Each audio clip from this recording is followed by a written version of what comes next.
Hello ladies and gentlemen, and welcome to Touhou Lost Word, a turn-based gacha fan game based on the popular series created by Zune. In this video series, I will give a brief overview of the game, as well as provide advice and information relevant to new players. This first video pertains specifically to creating a new account and critical information for players on their first day. Before we begin, let's get the obvious out of the way. Do you need to be familiar with Touhou, or have played a Touhou game before to play this game? No. Your character is about as familiar with the setting as you are if you're asking this question. Isn't that easy? Once you've downloaded and started the game, after a brief, skippable dialogue sequence, you'll be presented with an initial gacha roll. There are a variety of colorful results and one guaranteed character from a pool of 7 characters. After this roll, the game will prompt you with the question of whether you want to keep the roll or not. I strongly recommend declining the offer and re-rolling any result containing Marissa, the blonde witch, Reimu, the red and white shrine maiden, or Raisin, the purple-haired rabbit, as a single copy of each of these are available on both the North American and Japanese servers for free at all times.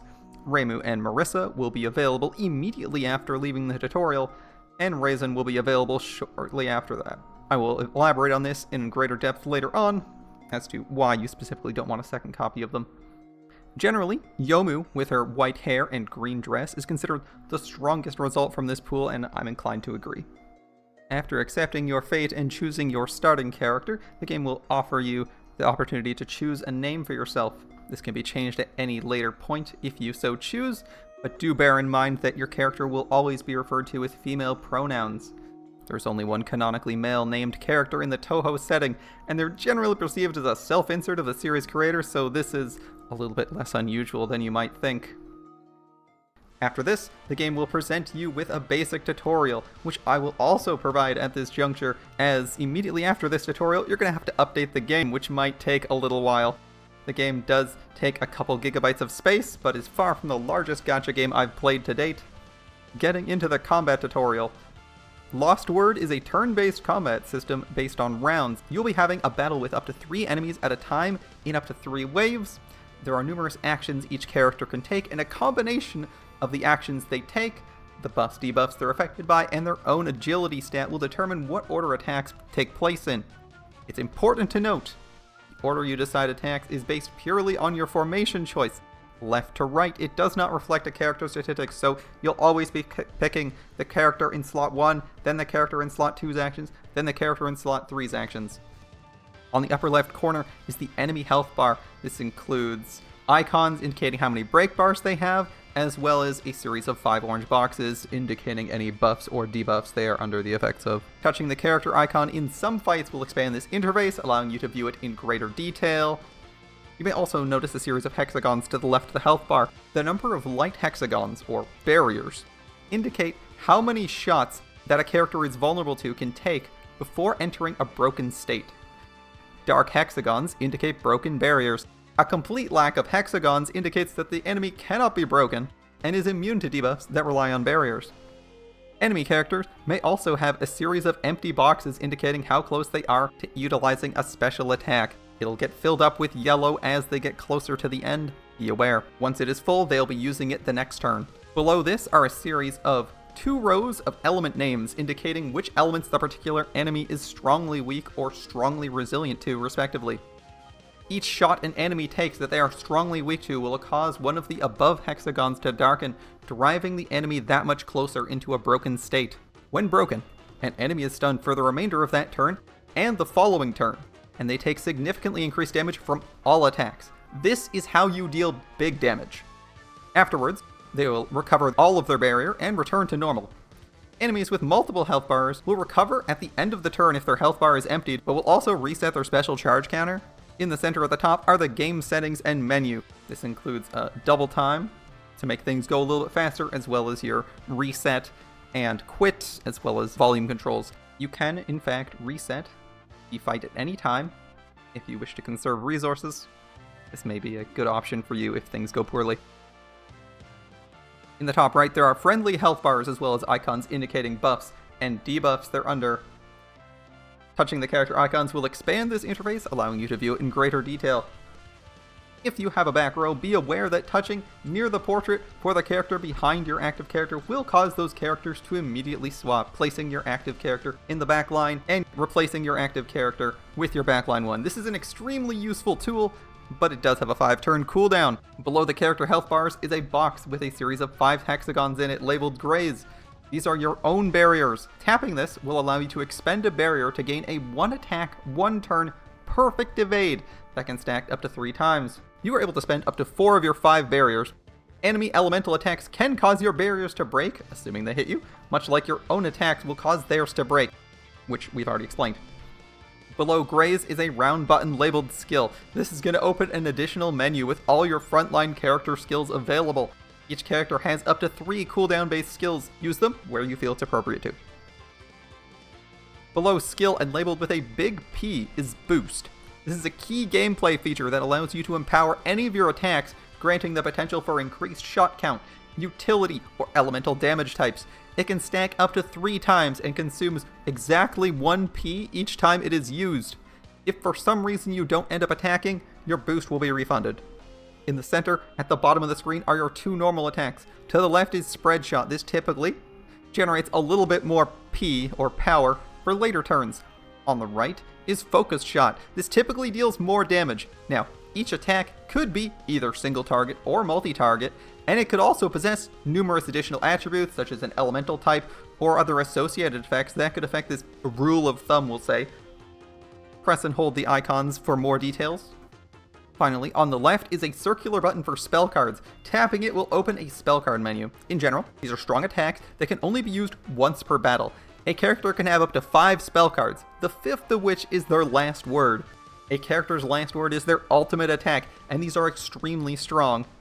In addition to being one use, however, last words also lock that character out of all of their spell cards for the remainder of the battle. Pressing and holding a spell card will, like many other things in this interface, expand that for more details. Enemy characters can be targeted specifically by tapping them on the battlefield. The targeted enemy is colored normally and will be featured in the upper left-hand corner. Once you have selected a spell card or a normal attack for all 3 of your characters, the round will begin. Every single kind of attack, provided that it hits, will generate some amount of power, but it varies depending on how many people you hit, how much overkill you have, and how many of the shots actually connected with the target. Above all else, attacks are ordered in the following sequence: last word, spell card, normal attack. I'll elaborate on the specifics of attacks at a later time, probably in another video, but for now let's move on to some interesting matters. The thing we're all here for, the gacha. That's right, it is a gacha game after all, and that means gacha time. Now, you're going to end up following the tutorial first. I mean, you are on rails for the first 5 minutes, but I'll explain things as you go. A normal 10 pull costs 15,000 coins and 50 blue cubes. Premium currency in this game are like these pink cubes. They're called God Crystals, and the cost for a 10 pull with those can vary anything from 60 to, I think, 600. The mission system in this game does serve as a reliable trickle of premium currency, so even if you're a free-to-play player, I wouldn't completely ignore pink cubes. Characters in this game have a 5% chance of showing up in any single, so that means you have, 5% chances when you do a 10 pull.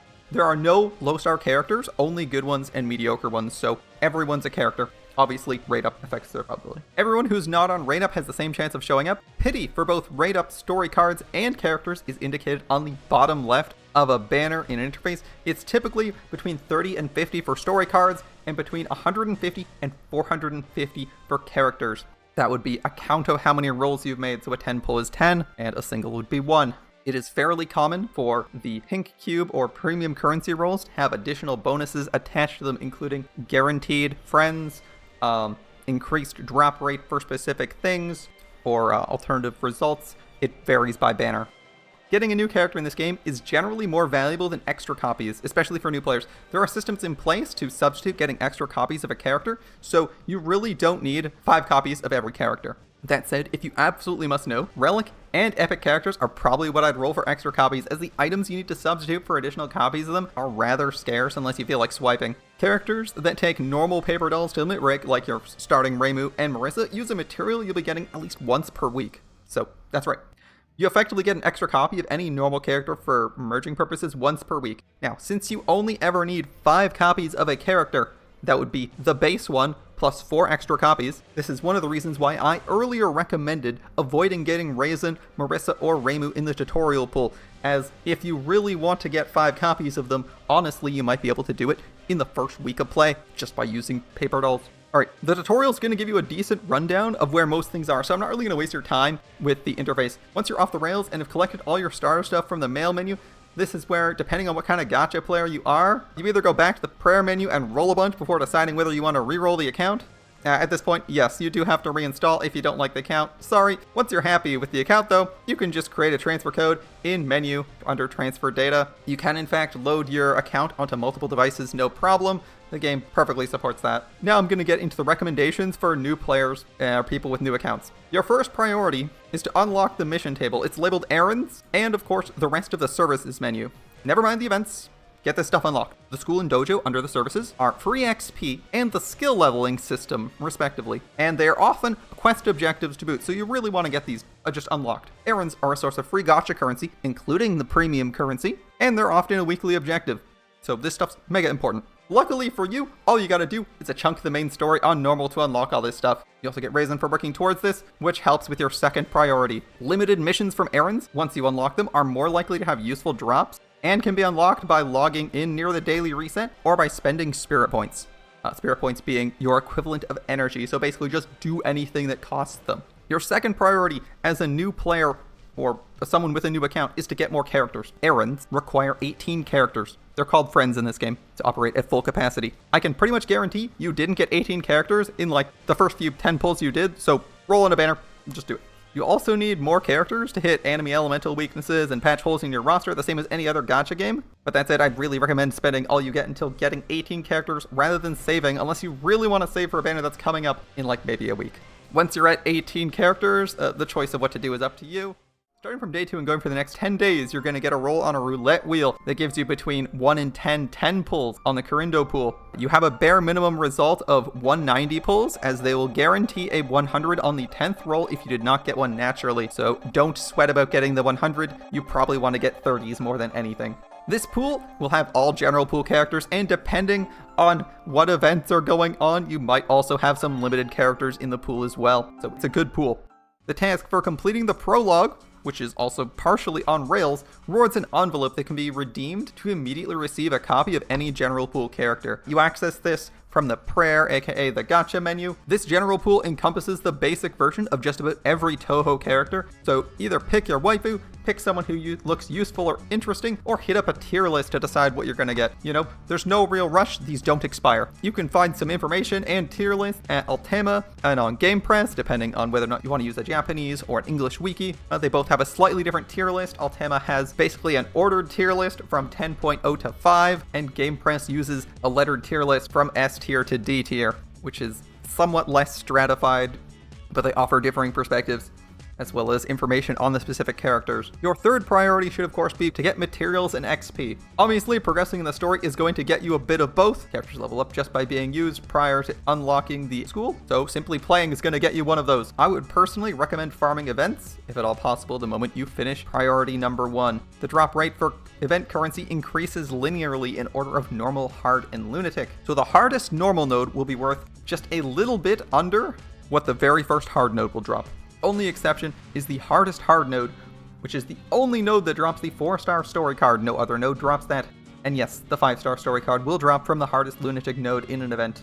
For early game accounts, I would recommend finding the hardest one-wave node you can clear to farm. My reasoning is pretty simple. It's very easy to consistently clear a single target boss, even if your damage per turn sucks thanks to the graze system. Once you've set up a consistent clear of that node, you can save the replay, have the game automatically farm for you when you don't need your phone. I mean, I just tell the game to farm until someone's exhausted. Don't worry about it, but there's like some stat penalties if you keep going. And you go to bed. Yep, that's what I do. I personally just tell the game to farm until someone's exhausted and go to bed. Easy. That's also why being consistent is important.